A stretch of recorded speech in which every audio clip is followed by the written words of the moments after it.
Ever find yourself staring at the ceiling at 2 a.m., wondering why you just can't fall asleep?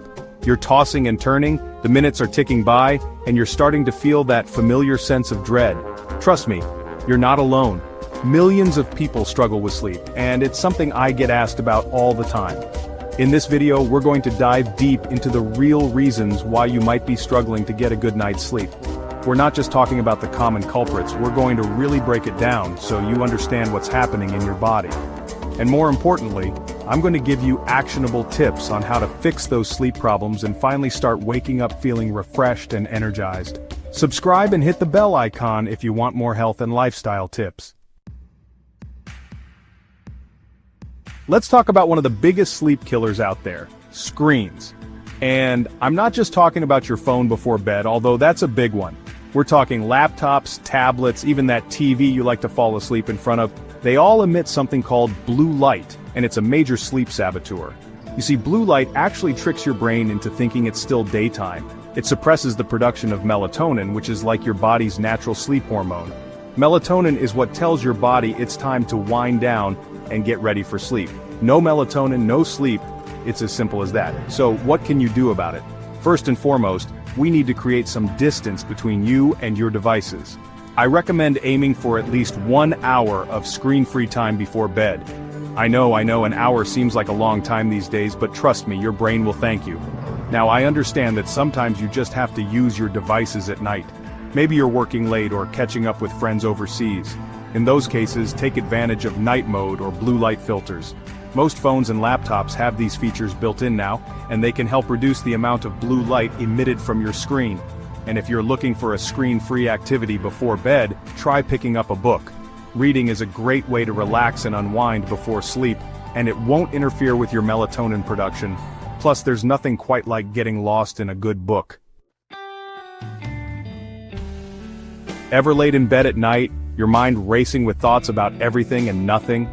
That to-do list for tomorrow, that awkward thing you said 5 years ago, the existential dread of the universe? We've all been there. It's amazing how loud our minds can get when we're trying to quiet down. Stress and anxiety are huge culprits when it comes to sleep problems. When you're stressed, your body goes into fight or flight mode, releasing hormones like cortisol that are designed to keep you alert and focused on the threat, even if the threat is just your own thoughts. So how do we break this cycle of stress and sleeplessness? One of the most effective tools is meditation or deep breathing exercises. These practices can help calm your nervous system, quiet the mental chatter, and prepare your body for sleep. Even just a few minutes of deep breathing can make a world of difference. Another helpful tip is to keep a journal by your bed. If you find yourself constantly replaying thoughts or worries, take a few minutes to write them down. This can help get them out of your head and onto the page, freeing up your mind to relax. And finally, create a calming sleep environment with soothing sounds. Listen to calming music, nature sounds, or even white noise. These can help block out distracting noises and create a peaceful atmosphere conducive to sleep. Chapter 3. Caffeine and Late-Night Snacks. The Hidden Sleep Saboteurs.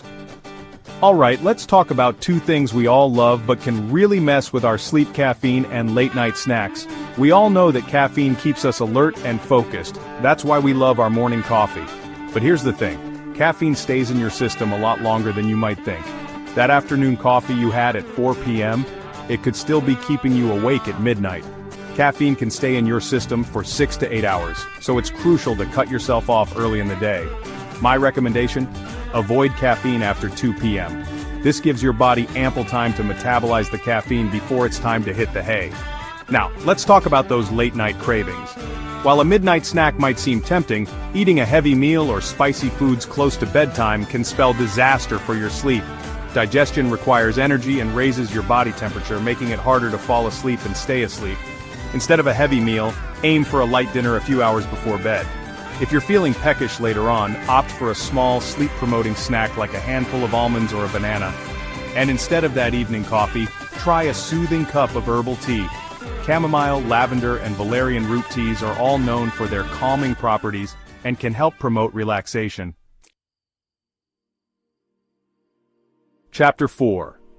Your bedroom sleep sanctuary or sleep saboteur.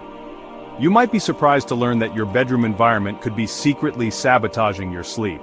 We often focus on what we're doing before bed, but the atmosphere we sleep in plays a huge role in how well we rest. Let's turn your bedroom into the sleep sanctuary it should be. First and foremost, we need to talk about darkness. Light is a powerful cue for our circadian rhythm, our internal clock that regulates our sleep-wake cycle. When it's dark, our bodies naturally produce melatonin and prepare for sleep. Even small amounts of light, like from electronics or streetlights, can disrupt this process. Invest in some blackout curtains to block out any unwanted light. Cover up any electronics with LED lights and consider using a sleep mask if you're particularly sensitive to light. Remember, true darkness is your best friend when it comes to sleep. Next up, temperature. You might not realize it, but our body temperature naturally dips at night to prepare for sleep. A bedroom that's too warm can interfere with this process and make it harder to fall asleep. The ideal sleep temperature is between 18 to 22 degrees Celsius, or 65 to 72 degrees Fahrenheit. Experiment to find what works best for you, and keep your bedroom cool, dark, and comfortable. Finally, let's address noise. Whether it's traffic outside, a snoring partner, or noisy neighbors, unwanted sounds can wreak havoc on your sleep. If you live in a noisy environment, consider using earplugs or a white noise machine to block out disruptive sounds and create a more peaceful sleep environment. Chapter 5. Consistency is key. Creating a sleep schedule that sticks. Our bodies crave routine, and that includes our sleep. If you're going to bed and waking up at different times every day, you're throwing your body clock for a loop. This can disrupt your natural sleep-wake cycle and make it much harder to fall asleep and wake up feeling refreshed. The key to a good night's sleep is consistency. Try to go to bed and wake up around the same time each day, even on weekends. I know it's tempting to sleep in on Saturdays, but sticking to a consistent sleep schedule will help regulate your body's natural sleep-wake cycle, making it easier to fall asleep and wake up feeling energized. Speaking of weekends, let's talk about naps. While short power naps can be beneficial, long or irregular naps can actually disrupt your sleep. If you need to nap, keep it short and sweet, no more than 20 to 30 minutes. And try to avoid napping late in the afternoon, as this can make it harder to fall asleep at night. Finally, one of the best things you can do for a healthy sleep schedule is to get enough sunlight during the day. Sunlight helps regulate your body's natural sleep-wake cycle, telling your body when it's time to be awake and alert, and when it's time to wind down for sleep. Make it a habit to get at least 30 minutes of sunlight each day, ideally in the morning. This will help keep your circadian rhythm in check and promote healthy sleep patterns. Sweet dreams. There you have it. Now you know some of the most common reasons why you might be struggling to get a good night's sleep, and more importantly, you have the tools to fix them. Remember, good sleep is crucial for our physical and mental health. It impacts everything from our mood and energy levels to our immune system and cognitive function. If you're struggling with sleep, try incorporating these tips into your daily routine. Start small, be patient, and listen to your body. And let me know in the comments which tip you're going to try tonight. Want more content like this? Like and subscribe if this helped you. Follow for more tips on health and wellness.